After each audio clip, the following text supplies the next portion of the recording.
آج 16 رمضان المبارک ہے اور ہم سورۃ النور کی آیت نمبر 34 سے سورۃ صدق اللہ مولانا العظیم وبلغنا رسول النبی الکریم ونحن علی ذلک من الشاہدین الشاکرین والحمد للہ رب العالمین۔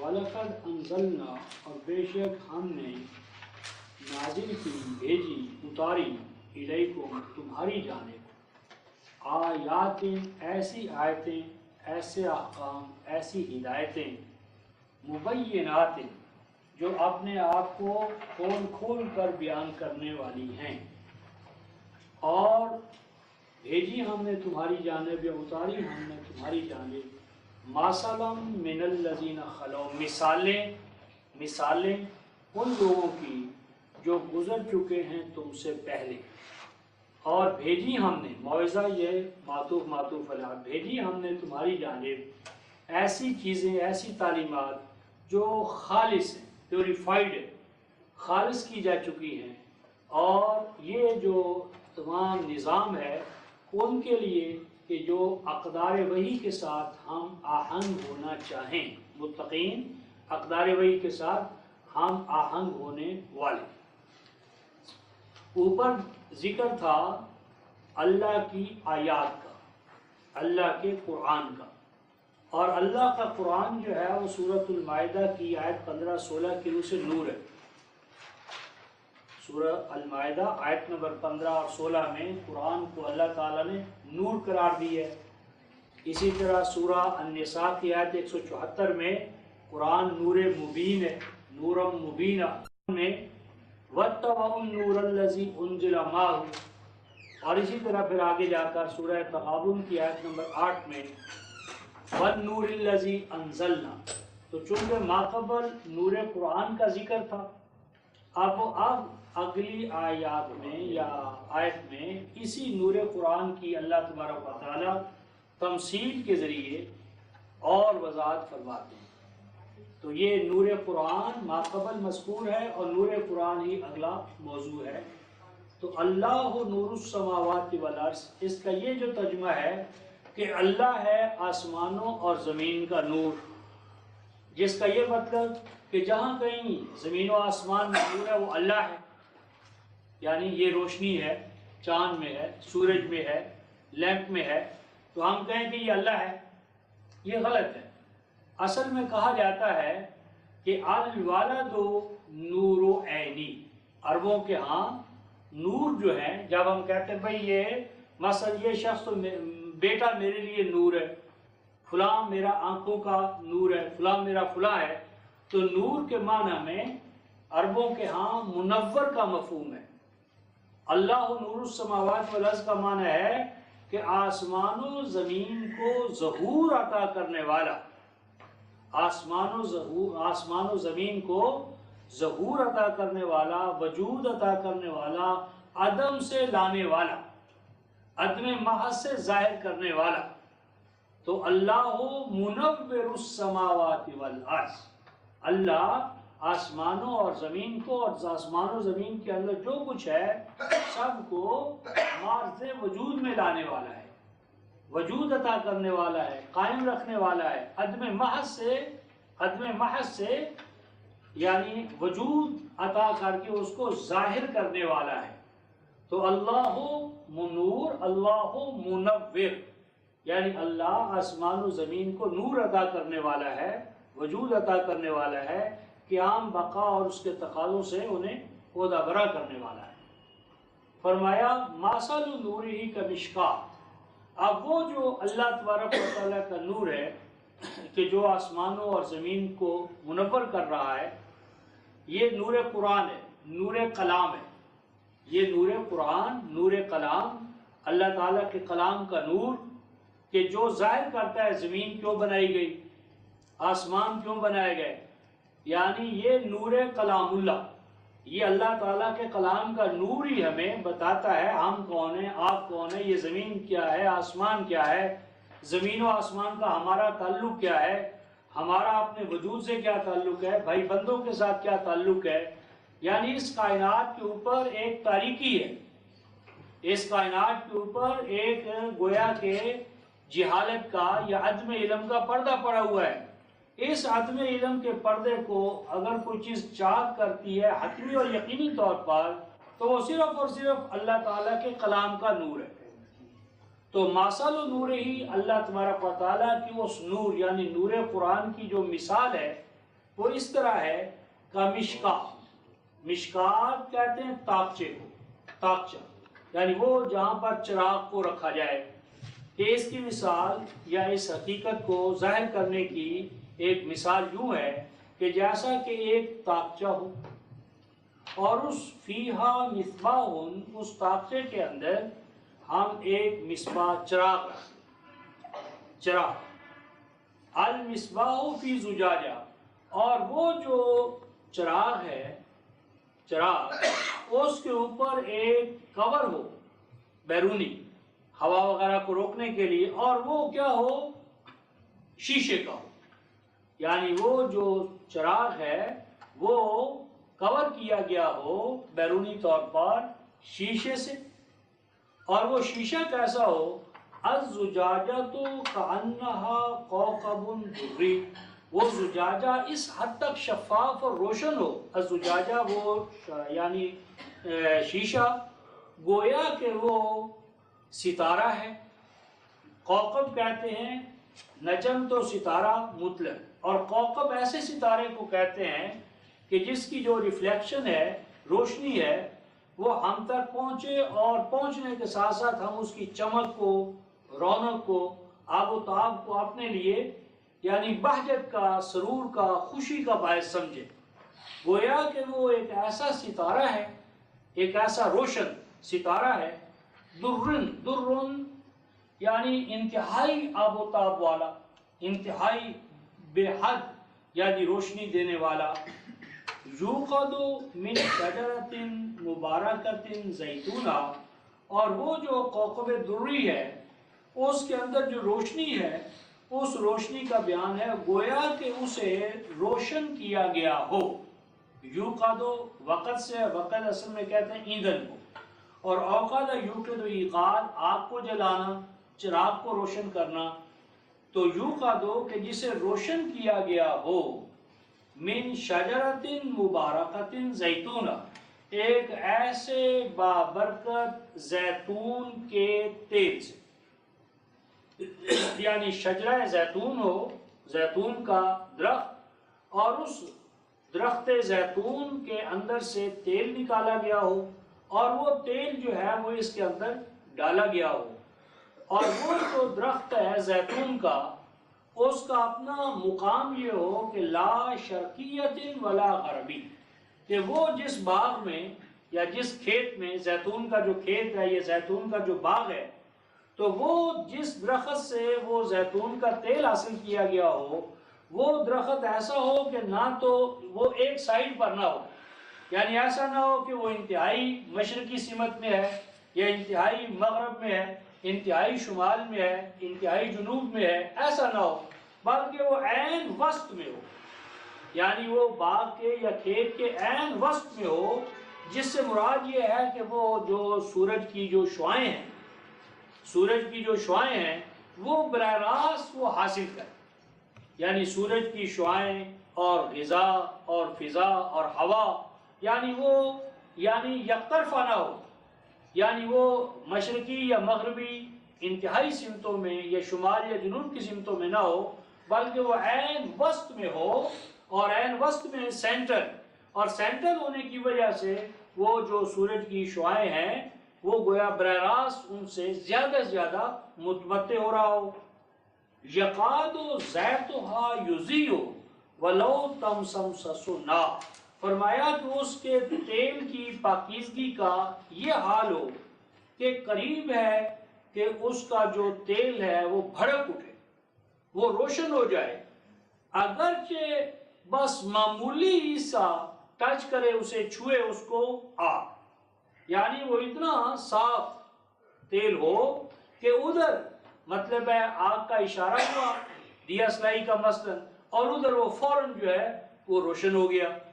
نور علی نور، فرمایا کہ ایک تو وہ اپنی ذات کے اندر سراپا نور ہو، پھر اس کو باہر سے ایک اور نور مل جائے، تو یعنی نور کے اوپر نور۔ آگے فرمایا یہدی اللہ لنورہ من یشاء، اللہ اپنے اس نور کی جانب رہنمائی کرتا ہے ان کی جو ادھر یا اس کی طرف رہنمائی چاہیں۔ یعنی من یشاء کا معنی یہ نہیں کہ اللہ جس کو چاہے گا ادھر رہنمائی دے گا، یہ نہیں، اللہ رہنمائی کرتا ہے اپنے اس نور کی جانب ہر اس انسان کو کہ جو اس کے اس نور کی جانب رہنمائی چاہے۔ یعنی من یشاء ان یہدی لنورہ، جو بھی چاہے اللہ کے اس نور کی طرف ہدایت اور رہنمائی، تو اللہ اسے اپنے اس نور کی جانب، نور قرآن کی جانب، نور ہدایت کی جانب رہنمائی دیتا ہے، دیتا رہے گا۔ فرمایا وَيَضْرِبُ اللَّهُ الْأَمْثَالَ لِلنَّاسِ، اللہ یہ جو کچھ بیان کر رہا ہے یہ ایک تمثیل ہے، مثال کے ذریعے اللہ کھول رہا ہے کسی حقیقت کو لوگوں کے لیے۔ اللہ کا طریقہ کار یہ ہے کہ وہ حقائق کو، حقیقتوں کو مثالوں کے ذریعے بیان کرتا ہے۔ وَاللَّهُ بِكُلِّ شَيْءٍ عَلِيمٌ، اور اللہ ہر چیز سے براہ راست با علم ہے، علم رکھنے والا ہے، وہ جانتا ہے کہ کون سی حقیقت کو کس مثال کے ذریعے ظاہر کیا جائے۔ اوپر میں نے عرض کیا تھا کہ یہ اللہ نور السماوات والارض کا یہ معنی نہیں کہ اللہ آسمان و زمین کا نور ہے اور جہاں نور نظر آئے وہاں کہ ہم اللہ ہیں، بلکہ اللہ منور السماوات والارض، اور اللہ کا یہ نور جو ہے یہ اس کی کتاب ہے، قرآن ہے۔ اب آیا فی بیوت، یہ نور کہاں ہے؟ اوپر تو بیان تھا اللہ نور السماوات والارض، یعنی اگر اس کا یہی معنی لیا جائے کہ اللہ آسمان و زمین کا نور ہے تو پھر تو یہ نور ہر جگہ ہوا، آسمان میں، زمین میں، دریا میں، پانی میں، ہر کہیں اللہ کا نور ہے۔ لیکن اللہ نے اس نور کو محدود کر دیا ہے۔ یہ نور کہاں ہے؟ فی بیوت، یہ نور تمہیں ہر جگہ نہیں ملے گا۔ فی بیوت، یہ کچھ گھروں میں یہ نور آیا ہے۔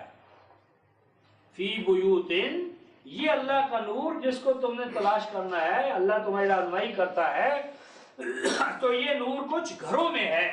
فی بیوت، یہ نور، نور قرآن کچھ گھروں میں ہے۔ فی بیوت، کچھ گھروں میں ہے، اور وہ گھر جو ہے ان کے ساتھ اللہ کا وعدہ ہے۔ اذن اللہ بمعنی ہے وعد اللہ، اللہ ان گھروں کے بارے میں وعدہ فرما رہا ہے کیا؟ ان ترفع، کہ یہ گھر اس زمین میں، آسمان میں بلند سے بلند کیے جائیں گے۔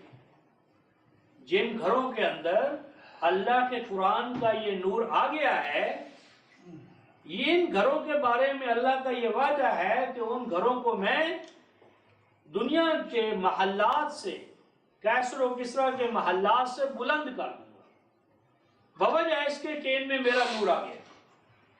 میرے اس نور میں ان گھروں کی جو شمولیت ہے، اس کی وجہ سے میرا یہ وعدہ ہے کہ یہ گھر بلند سے بلند کیے جائیں گے۔ آگے فرمایا وَيُذْكَرْ، اور ان گھروں میں ایک میرا نور آیا ہے، اور پھر دوسری بات یہ ہے کہ ان گھروں میں میرا ذکر کیا جاتا ہے۔ ذکر ہے قرآن، سورہ الحجر آیت نمبر 9، اِنَّا نَحْنُ نَزَّلْنَا الذِّكْرَ وَإِنَّا لَهُ لَحَافِظُونَ، ذکر ہے قرآن پاک۔ ان گھروں میں ذکر کیا جاتا ہے میرا، اسمہ، اسم سے مراد صرف نام نہیں ہوتا، اسم سے مراد صرف نام نہیں ہوتا۔ مثلا آپ نے دیکھا کہ سیدنا مسیح علیہ السلام نے کیا کہا تھا کہ مبشرم برسول یاتی من بعد اسمہ احمد، کہ میں بشارت دیتا ہوں کہ میرے بعد رسول آئے گا اور اس رسول کا کیا ہوگا؟ اسم احمد۔ اچھا، اب جب رسول آئے تو وہ کس نام سے آئے؟ محمد رسول اللہ، محمد اللہ کے رسول ہیں۔ اب ایک عیسائی ہم سے سوال کرتا ہے، سوال یہ کرتا ہے کہ بھئی آنے والے نے تو آنا تھا کس نام سے؟ احمد سے، اور جس کو تم مانتے ہو وہ تو محمد ہے، تو ہم تو اس پر ایمان نہیں لانے کے، ہم تو مکلف ہی نہیں ہیں، ہم تو مکلف ٹھہرائے گئے احمد پر ایمان یعنی احمد پر ایمان لانے کے، اور آنے والا جو ہے جس کو تم مانتے ہو وہ تو محمد ہے۔ تو یہ خرابی کیوں پڑی؟ یہ اسم کے نہ جاننے کی وجہ سے۔ اسم کا معنی نام اس معنی میں نہیں ہوتا، نیم کے معنی میں، اصل میں واسما یاسمو اسمن و وسمن، اصل اس کا معنی ہے کسی کے اندر کوئی علامت رکھ دینا، نشان زد کرنا، کسی کے اندر کوئی ایسی نشانی رکھ دینا کہ جس سے وہ دوسرا پہچانا جائے، دوسروں سے اس کا امتیازی پہلو جو ہے وہ ظاہر ہو جائے۔ اسم احمد کا معنی یہ ہے کہ اس کی پہچان یہ ہوگی، اس کا کارنامہ یہ ہوگا کہ وہ تمام انبیاء علیہ السلام میں احمد ہوگا، تمام انبیاء حامد ہیں، وہ احمد ہوگا، تمام انبیاء، تمام اللہ کی حمد کرنے والے، ان تمام حامدوں کے اندر یہ آنے والا جو ہے یہ احمد ہوگا، یعنی یہ ان میں حمد میں سب سے زیادہ آگے بڑھنے والا، یعنی وہ اللہ تبارک و تعالیٰ کی حمد کا جو ترانہ ہے، حمد کا جو پیغام ہے، حمد کا جو نظام ہے، موسیٰ بھی لائے، مسیح بھی لائے، ابراہیم بھی لائے، تو تمام ترانہ آئے حمد میں آنے والا جو ہے وہ احمد ہوگا، اور اس کا آغاز الحمدللہ رب العالمین۔ اور جتنا حمد کا قدم قدم پر آپ کو بیان اس الفرقان میں ملے گا، یعنی سابق انبیاء کے کلام میں بھی حمد یا ترانے حمد کا یہ تکرار اور اعادہ نہیں۔ تو اسم کا اصل معنی ہے پہچان۔ تو ان گھروں کے اندر جو اللہ کا ذکر کرنے والے ہیں ان کے پاس اللہ کی پہچان ہے۔ اللہ کی اصل پہچان رفقائے محترم صرف اور صرف اس کے کلام میں ہے۔ اللہ کیا ہے کیا نہیں ہے، کیسا ہے کیسا نہیں ہے، یہ ہماری جو عقل ہے، عقل کا تراشا ہوا اللہ اللہ نہیں ہے، وہ تو میری اور آپ کی عقل کا فیبریکیٹڈ ہے۔ اللہ وہ ہے کہ جس کا تعارف خود اللہ نے اپنی ذات و صفات کے حوالے سے کروایا ہے۔ اسی لیے قرآن میں آپ کو ملے گا ذالکم اللہ ربکم، یہ ہے تمہارا اللہ، یہ ہے تمہارا رب، یہ ہے تمہارا خالق۔ یعنی اللہ کو اپنے ذہنی تصورات کے مطابق ماننا اللہ کا ماننا نہیں ہے، اللہ کا ماننا ہے اس ذاتی اور تصوراتی تصور کے مطابق کہ جس کا انکشاف اس نے اپنی وحی میں کیا ہے۔ تو فرمایا کہ اس اللہ کا صحیح تعارف وہ لوگ کرتے ہیں کہ جن کے گھروں میں اللہ کا نور یعنی اللہ کا کلام ہے۔ یسبح لہ فیہا بالغدو والآصال، یسبح جب وقت کی قید کے ساتھ آئے، وقت کی قید کے ساتھ آئے تسبیح کا لفظ یا تسبیح بالحمد کا لفظ، تو اس سے مراد صلاۃ موقت، صلاۃ موقت۔ اور تسبیح کی اصل شان یہ ہے کہ یہ توحید ہے، سبحانہ و تعالی اما یقولون علوا کبیرا۔ تسبیح جو ہے اصل میں توحید ہے، اور توحید کا مظہر ایاک نعبد و ایاک نستعین، صلاۃ بھی دراصل تسبیح کا مظہر ہے۔ تو یسبح لہ فیہا بالغدو والآصال، تو تسبیح بیان کرتے ہیں، اللہ کی توحید بیان کرتے ہیں، اللہ تعالیٰ کے حضور میں رکوع، قیام اور سجدہ، ان اعمال کا جو مرکب ہے صلاۃ موقت، اس کو بجا لاتے ہیں، یعنی رجال صبح اور شام، صبح کے اوقات میں اور شام کے اوقات میں۔ اور آگے فرمایا رجال، یہ کون اس فریضے سے عہدہ ہوتے ہیں؟ رجال، ایسے مردان کار، مردان کار، یعنی یہاں پر رجال سے مراد صرف مرد نہیں ہے، صرف مرد نہیں ہے، مرد عورتیں دونوں شامل ہیں۔ اصل میں راجالا و ترجالا ہر آدمی کو نہیں کہتے، رجل و ترجالا ایسے آدمی کو کہتے ہیں جو اپنی دھن کا پکا ہو، دھن کا پکا، عہد کا پکا، وفا میں پکا. تو عہد میں وفا میں جو پکا ہو وہ اسے رجل کہتے ہیں، جسے اردو میں ہم کہتے ہیں مرد، مردان کار. تو مرد مردان کار وہ ذکر میں ہو یا انثی میں، یعنی مراد یہاں پر ہے اہل ایمان. کیسے اہل ایمان؟ کہ لا تلہیہم تجارت ولا بیع عن ذکر اللہ، کہ ان کو غافل نہیں کرتی.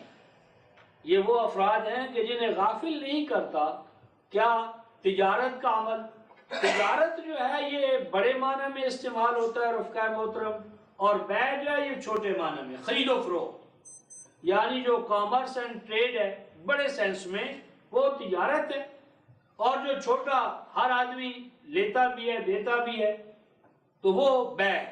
تو یعنی بڑی سے بڑی تجارت، بڑے سے بڑا کاروبار اور چھوٹے سے چھوٹا لین دین، ان میں سے کوئی چیز انہیں غافل نہیں کر پاتی عن ذکر اللہ، اللہ کے قرآن سے، اللہ کے قرآن سے، وَإِقَامِ الصَّلَاةِ اور صلاۃ کو قائم کرنے سے، وَإِيتَاءِ الزَّکَاةِ اور زکوٰۃ سامان نشوونما، سامان نشوونما کی جو بجاوری ہے عطا کرنا ہے دوسروں کو، اس حوالے سے عہدہ برا ہونا ہے اس فریضے سے، اس سے غافل نہیں کر پاتی.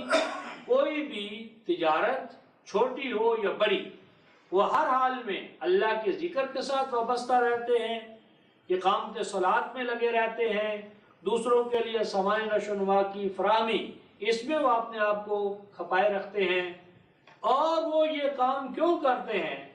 اس لیے کہ یخافون یوما تتقلب فیہ القلوب والابصار، وہ جانتے ہیں کہ اگر اقامت صلاۃ اور ایتاء زکوٰۃ کا فریضہ انجام نہ دیا گیا، اگر ہمارے معاشرے سے اللہ کا قرآن اٹھ گیا، الصلاۃ کی اقامت ختم ہو گئی یا زکوٰۃ کی بجاوری ختم ہو گئی، یخافون یومن، تو اس کے نتیجے میں ایک ایسا دور آ جائے گا.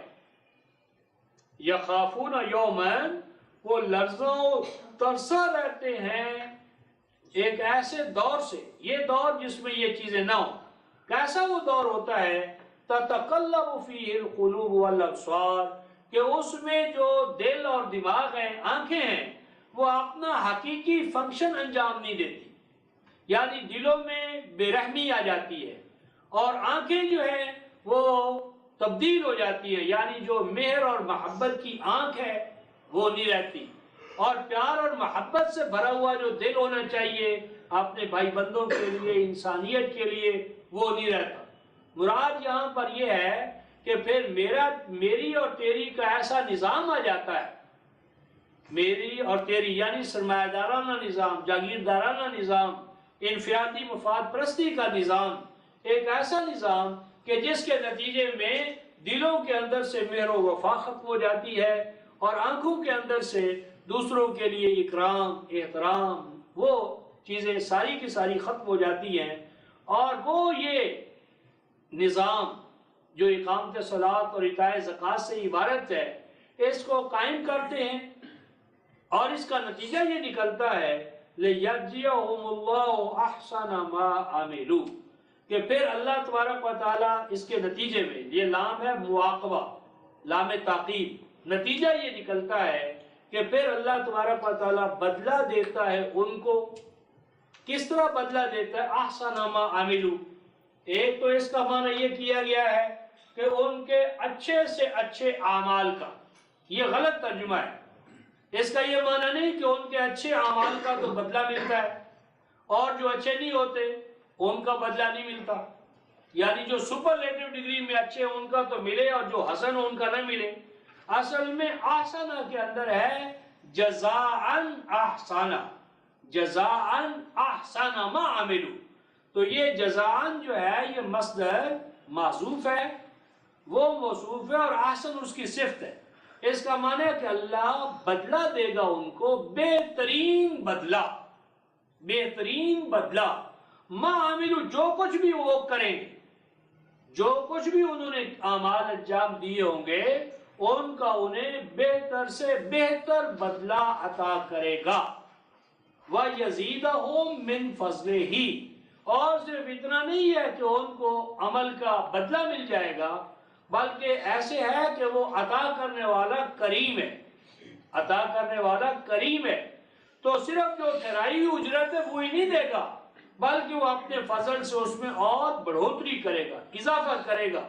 یعنی کام ایک ہی ہوتا ہے رفقائے محترم، ایک وہی کام یعنی عام آدمی کراتا ہے تو اس کے 2 روپے دیتا ہے، اور جب کوئی کریم انسان کرواتا ہے تو اس کے 5 اور 10 دے دیتا ہے، یعنی اپنے اپنے سٹیٹس اور منصب کے حوالے سے۔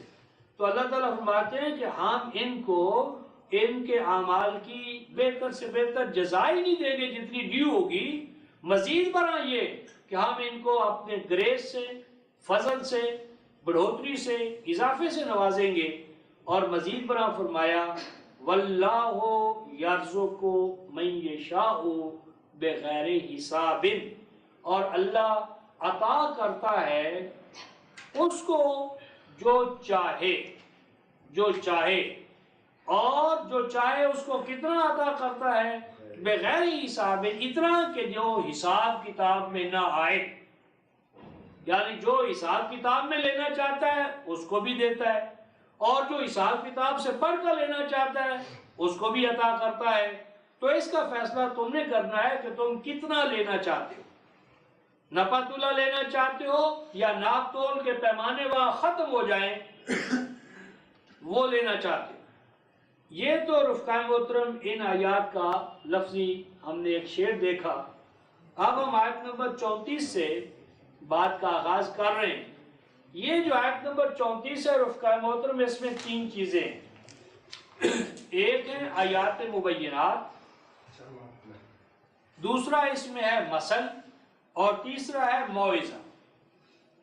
ان آیات کی یا ان الفاظ کی سگنیفیکنس یہ ہے کہ اللہ تبارک و تعالیٰ نے جو ہدایات نازل فرمائی ہیں، ان آیات کے یا ہدایات کے بارے میں قرآن نے کیا دعویٰ کیا ہے؟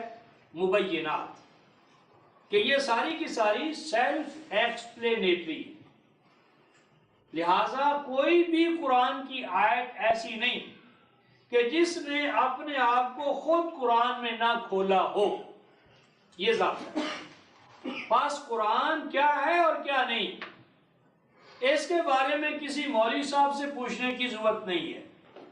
قرآن کیا ہے کیا نہیں ہے، صرف صاحب قرآن یعنی رحمان سے ہمیں پوچھنا ہے کہ اس کا قرآن کیسا ہے اور کیسا نہیں ہے۔ مثلا ایک مثال دیتا ہوں، ان دنوں بہت اس بات کو اٹھایا جا رہا ہے جی قرآن کو بلا سوچے سمجھے بھی پڑھو تو آپ کو نیکیاں ملیں گی، حتیٰ کہ اگر آپ قرآن کی سطروں پر انگلیاں پھیر لیں تو بھی آپ کو ثواب ملتا ہے، بلا سوچے سمجھے آپ پڑھیں تو بھی آپ کو ثواب ملتا ہے۔ اور اس کی ایک دلیل دیتے ہیں، کہتے ہیں دیکھیے قرآن حکیم میں حروف مقطعات ہے، حروف مقطعات، اور حروف مقطعات کا معنی مفہوم دنیا میں کوئی بھی نہیں جانتا۔ یہ ایک راز تھا، حروف مقطعات ایک راز تھا اللہ اور رسول کے مابین۔ اب رسول چلے گئے، وہ راز بند ہو گیا، مہمہ بن گیا، اب اس کا کوئی مفہوم نہیں جانتا، نہ کوئی صحابی نہ تابعی، اب تو صحابہ تابعین تو پہلے ہی ویسے ہی چلے گئے۔ تو اب روئے زمین پر کوئی ان آیات کا یا ان حروف کا معنی نہیں جانتا۔ اس کا معنی ہے کہ اگر ہم ان کو پڑھتے ہیں تو ثواب تو ملتا ہے، تو بس اگر ان حروف مقطعات کو پڑھنے سے ثواب ملتا ہے بغیر سوچے سمجھے تو اس کا مطلب ہے کہ دوسرا قرآن بھی بلا سوچے سمجھے پڑھ لیں تو ثواب ملے گا۔ یہ ہے بنیاد۔ اس کا جواب یہ ہے رفقائے محترم کہ ہم یہ مانتے ہی نہیں ہیں کہ قرآن میں حروف مقطعات ہیں، کیونکہ حروف تو وہ ہوتا ہے رفقائے محترم، حرف ہوتا ہے تنہا۔ مثلا زید میں زا یا دال، یہ کیا ہے؟ یہ الگ الگ حرف ہے، حروف تہجی جسے کہتے ہیں، الفابیٹس، یعنی اے بی سی، یہ کیا ہے؟ یہ حروف ہے۔ اور جب ان کو ہم ملا کر الفاظ بناتے ہیں اور الفاظ سے بھی اسماء، افعال اور حروف بناتے ہیں تو ان کی حقیقت اس سے بڑھ کر آگے چلی جاتی ہے۔ اب جتنے بھی یہ حروف مقطعات ہمارے بزرگ بتاتے ہیں رفقائے محترم، ان کو آپ نکالیں اور ان میں سے چھوٹا جو ہے وہ آپ نکالیں تو آپ دیکھیں گے کہ وہاں آیت کا نشان ہے. مثلا سب سے پہلے ہی آپ دیکھ لیں، سب سے پہلا جو آیا ہے سورۃ البقرہ کی آیت نمبر 1 میں. سورۃ البقرہ آیت نمبر 1 آپ دیکھیں گے الف لام میم، اور آگے کیا ہے؟ آیت کا ایک نشان ہے. اس کا مطلب ہے کہ سورۃ البقرہ کی 286 آیات ہیں رفتہ ہے، 286 آیات، اور 286 آیات میں ایک آیت کیا ہے؟ الف لام میم. الف لام میم یہ ایک مستقل آیت ہے. حتیٰ کہ آپ مثلا حامیم نکالیں، حامیم 40ویں سورہ،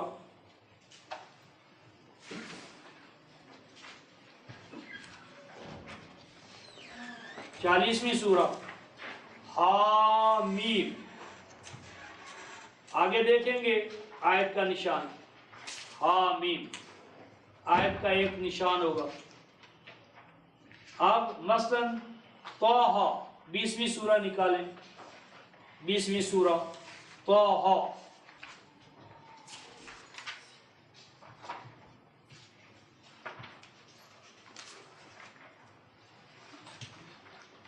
طٰہٰ آگے آیت کا نشان ہوگا، طٰہٰ آیت کا نشان ہے. اور سب سے زیادہ جو مقطعات ایک صورت میں اکٹھے کیے ہیں وہ ہے رفقا محترم اس سے پچھلی سورہ 19ویں سورہ، سورہ مریم. اس میں یوں ہے کاف ہا یا عین صاد، کاف ہا یا عین صاد، یہ کاف ہا یا عین صاد یہ آیا ہے یہاں پر. اور آگے دیکھیں آیت اور آیت کا نشان ہے، یعنی کاف ہا یا عین صاد آیت اور آیت کا نشان جو ہے وہ آپ کو ملے گا. تو اس کا مطلب کاف ہا یا عین صاد جو ہے یہ حرف نہیں ہے، یہ آیت ہے اور مستقل آیت ہے. لہٰذا یہ کہنا کہ حروف مقطعات حروف ہیں یہ باطل تصور ہے. اس ضمن میں اب میں ایک مثال دیتا ہوں کہ اس میں ایک ہی حرف آیا ہے اور مسئلہ بھی وہاں حل ہوتا ہے. 36ویں سورہ نکالیں، 36ویں سورہ، سورہ یاسین.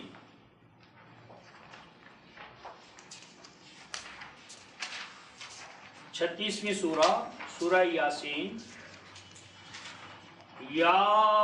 یاسین، یاسین. اب یا تو آپ جانتے ہیں یا یاسر ہو یا عمار ہو، ابھی ہم نے پڑھا ہے.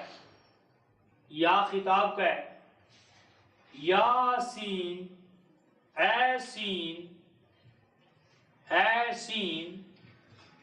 خطاب کس کو ہے؟ سین کو. اے سین والقرآن الحکیم، واو ہے قسمیہ گواہ، تیرے سین ہونے پر گواہ ہے حکمت بھرا قرآن. اے سین، اے سین، تیرے سین ہونے پر گواہ ہے حکمت بھرا قرآن. اب جس کو یاسین کہہ رہے ہیں، یاسین، اور حکمت بھرے قرآن کو گواہ ٹھہرایا ہے، آگے خطاب کیا انکا لمن المرسلین. انکا بے شک تو، کون؟ یاسین. یعنی یاسین، اے سین، اے سین، انکا لمن المرسلین، تو رسولوں میں سے ہے. تو کس کو کہا جا رہا ہے؟ سین. انکا لمن المرسلین، بے شک تو ہمارے رسولوں میں سے ہے.